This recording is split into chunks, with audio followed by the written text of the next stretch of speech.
আসসালামু আলাইকুম এভরিওয়ান। আমি বানাচ্ছি তো আজকে কি বানিয়েছি দেখেন তো। আর এরকম একটা এমবুশের পাঞ্জাবি যদি আপনার প্রিয়জনকে আপনি এই ঈদে গিফট করেন তাহলে তো তারা খুশি হতে বাধ্য। আমি আমার ভাইয়ের জন্য এই কাজটি করেছি। আপনার প্রিয়জনদের খুশি করতেও চলুন স্টেপ বাই স্টেপ এই টিউটোরিয়ালটা শিখে নেওয়া যাক। আর এই সাদা পাঞ্জাবিটার উপরে এই কালার কম্বিনেশনটাও দারুণ মানিয়েছে। প্রথমে বলে রাখি আমি বিডিমা মাফরুজা আপুর ডিজাইন থেকে এটি রিক্রিয়েট করার চেষ্টা করেছি আমার মতো করে। পাঞ্জাবির ভিতরে একটি কার্ডবোর্ড দিয়ে দিয়েছি এবং তার ভিতরে ডিজাইনটি এঁকে আমি ভিতরে দিয়ে তার উপর থেকে পেন্সিলের সাহায্যে এঁকে নিচ্ছি। এই ধরনের ফ্লোরাল ডিজাইন পাঞ্জাবিকে খুবই এলিগেন্ট ও ইউনিক করে তোলে। এই কাজটি করার জন্য কি লাগবে আমি বলে দিচ্ছি। প্রথমে একটি পাঞ্জাবি, তারপরে লাগবে ফেব্রিক কালার।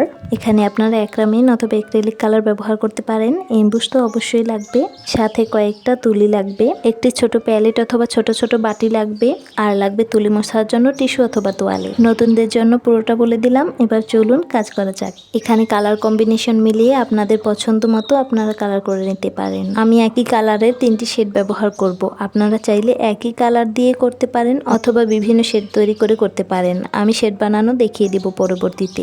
মনে রাখবেন এখানে ডিজাইন মার্ক করার জন্য কখনোই কলম ব্যবহার করবেন না। এখানে আপনারা চেষ্টা করবেন পেন্সিল ব্যবহার করার জন্য। এখানে আমি পাঞ্জাবির গলার নিচ থেকে নিচের দিকে ফ্লোরাল প্যাটার্নে তৈরি করেছি। আপনারা চাইলে আপনাদের পছন্দ মতো ডিজাইন দিয়ে একই নিয়মে তৈরি করে নিতে পারেন।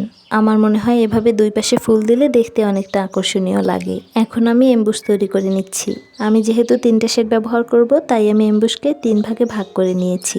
এমবুশের সাথে হোয়াইট পেস্ট বা বাইন্ডার দিয়ে ভালোভাবে মিলিয়ে নিতে হবে। যত স্মুথ হবে ততই ভালো।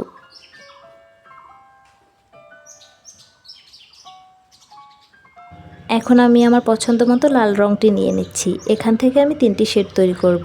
প্রথমেই আমি একটা মিষ্টি কালার তৈরি করছি এবং এই মিষ্টি কালার থেকে অল্প একটু নিয়ে তারপরে এর থেকে হালকা আরেকটি কালার তৈরি করেছি। এরপরে এখান থেকে আরেকটু কালার নিয়ে আরও হালকা একটি কালার তৈরি করলাম। প্রথমেই আমি গাঢ় মিষ্টি কালারটি দিয়ে সুন্দর করে রং করে নিচ্ছি। এক্ষেত্রে প্রথমে এক কোট দিয়ে তার উপরে ভালোভাবে এমবুশ বসালে ভালো হয়। ফুলের পাপড়িগুলো ধীরে ধীরে ব্রাশ দিয়ে ব্লেন্ড করে দিতে হবে। খেয়াল রাখবেন যাতে প্রতিটি ফুলের আকার পাপড়ির আকার একই রকমের হয়। কিছুটা ভিন্ন হলে সমস্যা নেই, কিন্তু অনেক ছোট বড় হয়ে গেলে দেখতে খারাপ লাগবে। আর সেজন্যই মূলত আমরা ফ্রি হ্যান্ডে আঁকি না, প্রথমে একটা ছাপ দিয়ে তারপরে আঁকি, এতে ফুলের আকার সমান হয়। এমনিতে কিন্তু আমরা ফ্রি হ্যান্ডে আঁকতে পারি, কিন্তু হেরফের হয়ে যাওয়ার সম্ভাবনা থাকে। ভিডিওর এই পর্যন্ত যারা এসেছেন তাদেরকে বলছি নিশ্চয়ই আপনাদের কাছে ভালো লেগেছে বিধায় এই পর্যন্ত এসেছেন। ভালো লাগলে আমার চ্যানেলটি অবশ্যই সাবস্ক্রাইব করে দিবেন। একটি লাইক দিয়ে এবং কমেন্ট করে আপনার মতামতটি জানাতে পারেন। আপনাদের উৎসাহই আমাদের কাজ করার আগ্রহ বাড়ায়। প্রথম মিষ্টি কালারটা দিয়ে আমি প্রথম 4টি পাপড়ি আঁকবো এবং পরের 3টি আঁকবো আমি হালকা মিষ্টি কালারটা দিয়ে, এবং সাদা টাইপের যে কালারটা তৈরি করেছি সেটা দিয়ে আঁকবো শেষের পাপড়িগুলো। দেখতে থাকুন।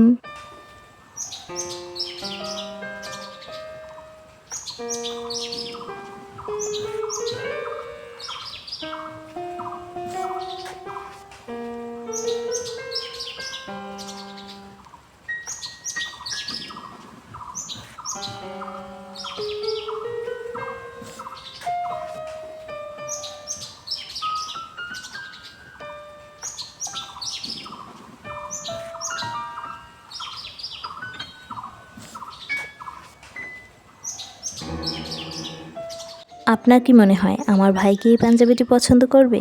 যদি আপনার কাছে ভালো লাগে আশা করছি তার কাছেও ভালো লাগবে। আমি এখানে ফুলের রেণুর জন্য কালো রংটি ব্যবহার করেছি। আপনাদের পছন্দ মতো হলুদ রং অথবা বাদামি রং অথবা অন্য কোনো রং ব্যবহার করতে পারেন।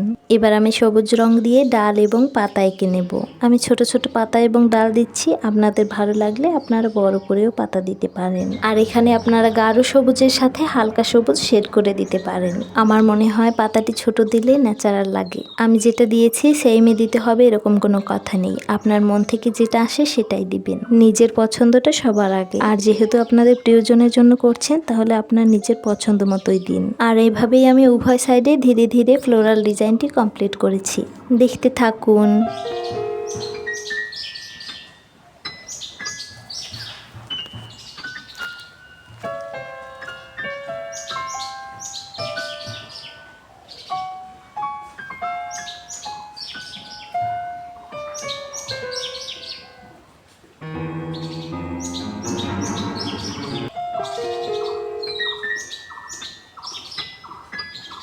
ফুল আঁকার পরে যদি আপনার মনে হয় প্রতিটি পাপড়ি আলাদা আলাদাভাবে বোঝা যাচ্ছে না, তাহলে আপনি এই কাজটি করতে পারেন। তুলি, টুথপিক অথবা হিজাব পিনের সাহায্যে প্রতিটি পাপড়িকে আলাদা করে দিতে পারেন, এভাবে একটু একটু শেপ দিয়ে। আমি এভাবেই আমার কাজটি কমপ্লিট করে নিচ্ছি। এই ঈদের আগে আমি আরও কয়েকটি পাঞ্জাবি কয়েকজনকে গিফট করব, তাই আমি আরও কয়েকটি ভিডিও দেবো ইনশাল্লাহ।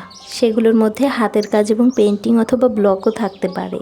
আপনাদের কাছে ভালো লাগলে অবশ্যই দেখবেন সেই ভিডিওগুলো এবং আপনাদের মতামত আমার সাথে শেয়ার করবেন। আশা করি আপনাদের কাছে ভালো লাগবে। তাই এক্ষুনি আমার চ্যানেলটি সাবস্ক্রাইব করে সাথেই থাকুন এবং ফেসবুক পেজটি ফলো করতে ভুলবেন না।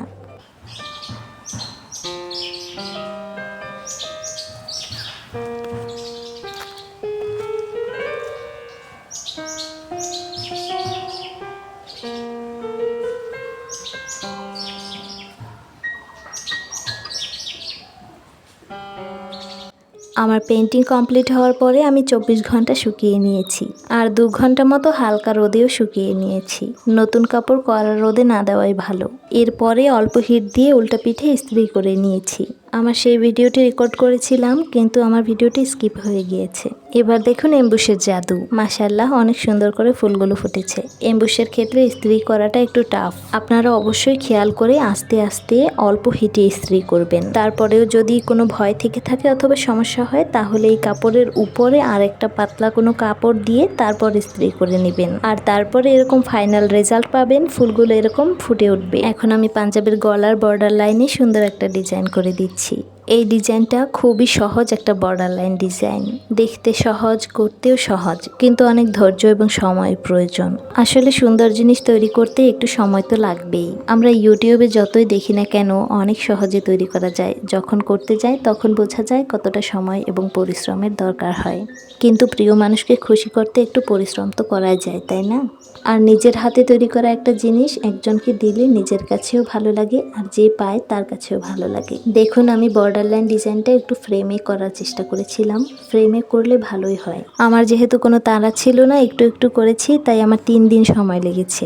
আমি জানি আমার ভিউয়ার্সরা আমার মতো অলস নয়, তাই তারা অল্প সময়েই কাজটি কমপ্লিট করে ফেলতে পারবে। এই যে দেখতে পাচ্ছেন, একটি সাধারণ পাঞ্জাবি কিভাবে একটি সুন্দর ফ্লোরাল পাঞ্জাবিতে পরিণত হয়েছে। আজকের ভিডিওটি ভালো লাগলে অবশ্যই লাইক, কমেন্ট, সাবস্ক্রাইব করবেন। পরবর্তী ভিডিওতে কথা হবে। সেই পর্যন্ত ভালো থাকুন, সুস্থ থাকুন। আল্লাহ হাফেজ।